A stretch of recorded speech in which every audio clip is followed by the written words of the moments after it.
Très chers téléspectateurs de 14 TV Gabon, bonsoir. Soyez les bienvenus pour ce flash d'information du vendredi 16 septembre 2022.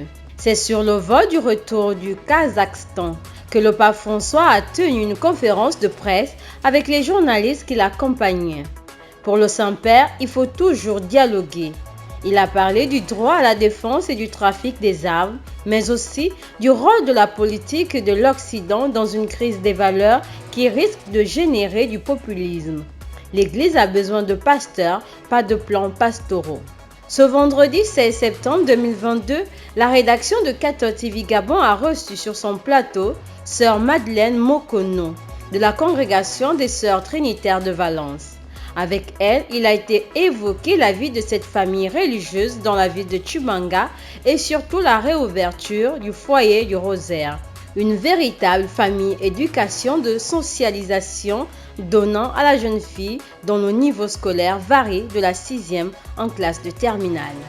D'une religieuse à une autre, Sœur Elodie Longonia, quant à elle, a rendu un hommage à la sœur Marie Gérard de regrettée mémoire. On s'est émancé le 14 septembre 2022 en la fête de la Croix Glorieuse. Et voilà que nous nous retrouvons, nous les sœurs de la communauté en expérimentation. Nous sommes deux sœurs avec une postulante qui vient d'arriver à Mayumba depuis 2019. Quand nous sommes arrivés à Mayumba, la population nous a très bien reçus parce qu'elle nous disait Sœur Marie Gérard. Son petit nom là-bas c'était Mamougoui. 110 jours.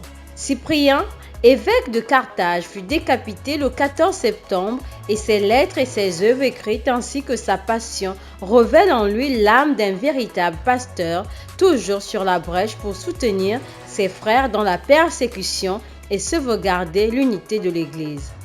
Le pape Corneille, qui mourut en exil au terme d'un bref épiscopat, s'était attiré le respect et l'amitié de Cyprien. Bonne fête à tous ceux qui se prénomment Cyprien. Bonne fête à tous ceux qui se prénomment Corneille. Très chers téléspectateurs de 14 TV Gabon, c'est ainsi que se referme le flash d'information de ce vendredi 16 septembre 2022. Nous vous remercions de l'avoir regardé. En route pour les 200 ans de notre Église, gardons la foi, l'espérance et la charité.